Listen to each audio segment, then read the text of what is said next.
అదే RTV app వార్తల్ని క్షణాల్లో చదివే అవకాశం ఉంటుంది. ఒక న్యూస్ పేపర్, ఒక టెలివిజన్ ఛానల్ మీ చేతుల్లో ఎప్పుడూ ఉంటాయి. ఉదయగిరి నియోజకవర్గంలో 8 మండలాలు ఉన్నాయి అధ్యక్ష. అత్యధికంగా పేదలుండే నియోజకవర్గం. ప్రధానమైన సమస్య డ్రింకింగ్ వాటర్ ప్రాబ్లం. 2014-19 టైంలో మన టీడీపీ గవర్నమెంట్ ఉన్నప్పుడు ఎన్టీఆర్ సృజల పథకం కింద దాదాపుగా 8 మండలాల్లో 8 మదర్ ప్లాంట్లు, అలాగే ఒక్కొక్క మండలానికి 22 డిస్పెన్సరీ యూనిట్స్, 4 ట్రాక్టర్స్ ట్యాంకర్స్ కానీ ఇవన్నీ దాదాపుగా 26 కోట్ల బడ్జెట్ తోటే వర్క్ చేయడం జరిగింది అధ్యక్ష. అది ఆ టైంలో కంప్లీట్ అవ్వలేదు. ఇంకొక 5 కోట్లు అయితే అది కంప్లీట్ అయ్యే సందర్భం అయితే తర్వాత వచ్చిన గత ప్రభుత్వం పూర్తిగా నిర్లక్ష్యానికి గురైంది. అవి ఒక్క మదర్ ప్లాంట్ తప్పితే మిగతా మదర్ ప్లాంట్లన్నీ కూడా వాడుకలోకి రాలేదు. దయచేసి నేను గౌరవ ఉప ముఖ్యమంత్రి పవన్ కళ్యాణ్ గారికి కానీ ముఖ్యమంత్రి గారికి కానీ రిప్రజెంటేషన్ ఇవ్వడం జరిగింది. త్వరితగతిన దాన్ని అడ్రస్ చేస్తే దాదాపుగా 30,000 కుటుంబాలకి డ్రింకింగ్ వాటర్ సమస్య తీరుతుంది అధ్యక్ష. తమ ద్వారా వారికి విజ్ఞప్తి చేస్తా ఉన్నాను. ధన్యవాదాలు అధ్యక్ష. ప్రభుత్వాలు తీసుకునే పాలసీస్ వల్ల సగటు జీవితం మీద ఎంతో ఇంపాక్ట్ చూపెడతాయి అధ్యక్ష. చిన్న ఎగ్జాంపుల్, అన్నగారి ఎన్టీఆర్ గారి ప్రభుత్వంలో 83లో తీసుకున్న ఎడ్యుకేషన్ పాలసీ వల్ల నేను కానీ నాతో పాటు ఎంతో మంది లక్షల మంది ఇంజనీరింగ్ చదివి, అలాగే చంద్రబాబు గారు తీసుకున్న ఐటీ పాలసీ వల్ల చాలామంది విదేశాలకు వెళ్ళగలిగాం.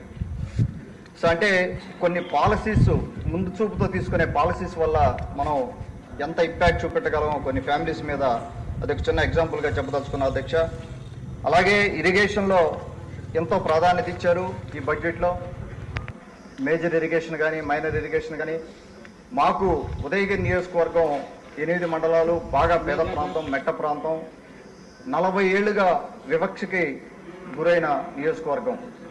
ఎప్పటి నుంచో కొన్ని సమస్యలు కలలుగానే మిగిలిపోయాయి. సోమశిల ప్రాజెక్ట్ తోటే, సోమశిల ఉత్తర కాలువతోటే, అలాగే ఇప్పుడు సోమశిల హై కెనాల్ కన్స్ట్రక్షన్లో ఉంది, ఇన్ఫ్రాస్ట్రక్చర్ రెడీ అవుతా ఉంది. సోమశిల ఉత్తర కాలువలో ఒరిజినల్ డిపిఆర్ బేస్ చేసుకొని సబ్ కెనాల్స్ అన్ని కంప్లీట్ అవ్వలేదు అధ్యక్ష.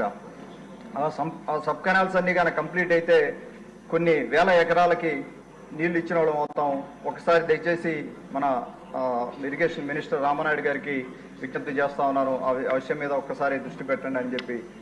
అలాగే మనకు సోమశిల హై కెనాల్ ఒకటి, వెలుగొండ ప్రాజెక్టు కూడా ప్రత్యేక ప్రాధాన్యత ఇస్తా ఉన్నారు ఈ బడ్జెట్లో. వారికి నా ధన్యవాదాలు తెలుపుకుంటా ఉన్నాను. అలాగే మాకు ఒక గండిపాలెం రిజర్వాయర్ ఒకటి ఉంది, అది మంత్రి గారికి చెప్తా ఉన్నాను. గండిపాలెం రిజర్వాయర్ దాంట్లో కనీసం ఒక లస్కర్కి కూడా మనం జీతం ఇచ్చే పరిస్థితి లేదు. చిన్న మెయింటెనెన్స్ చేయాలన్నా కూడా అక్కడ ఎవరు ఉండే పరిస్థితి లేదు. దాదాపుగా 16,000 ఎకరాల ఆయకట్టు ఉంది గండిపాలెం రిజర్వాయర్ కింద. దానికి ప్రత్యేకంగా దాని మీద కొద్దిగా దృష్టి పెట్టి అది న్యాయం చేయమని అడుగుతా ఉన్నాను గండిపాలెం రిజర్వాయర్ గురించి. అలాగే ఫుడ్ ప్రాసెసింగ్ యూనిట్స్ గురించి కోల్డ్ స్టోరేజ్లు ఏర్పాటు చేయమని విజ్ఞప్తి చేస్తా ఉన్నాను. మనకు బొప్పాయి, కొన్ని పంటలు, అలాగే మిరప, శనగ కానీ మినప కానీ రకరకాల పంటలు పండించే నియోజకవర్గం. కేవలం వ్యవసాయం మీద, ఈ పంటల మీద బతికే నియోజకవర్గం మాది. దానికి కోల్డ్ స్టోరేజ్ యూనిట్స్ కొన్ని శాంక్షన్ చేయాలని చెప్పి గౌరవ మంత్రివర్యుల వారికి విజ్ఞప్తి చేస్తా ఉన్నాను. అలాగే వింజమూరు పట్టణంలో సమ్మర్ స్టోరేజ్ ట్యాంక్ ఒకటి, దాని గురించి ఒకటి ఆలోచన చేయమని చెప్తా ఉన్నాను. అలాగే రోడ్స్ అండ్ బిల్డింగ్స్ లో మీరు అడిగిన గ్రాంట్స్ కానీ వాటికి కూడా మాకు న్యాయం జరుగుతుందని ఆశిస్తా ఉన్నాను. ఎన్నో రోడ్స్ ఉదయగిరి నియోజకవర్గంలో చాలా దారుణమైన పరిస్థితిలో ఉన్నాయి. నందవరం నుంచి ఉదయగిరి రోడ్డు అయితే అది దాదాపుగా 40 ఏళ్ల నుంచి ఒక కలగానే మిగిలిపోయింది. దయచేసి ఆ ఒక్క రోడ్డుని గౌరవ మినిస్టర్ గారికి విన్నవించుకుంటా ఉన్నాను, ఒకసారి ఆలోచన చేయమని చెప్పి. నాకు ఈ అవకాశం ఇచ్చినందుకు ధన్యవాదాలు తెలుపుకుంటూ సెలవు తీసుకున్నా అధ్యక్ష.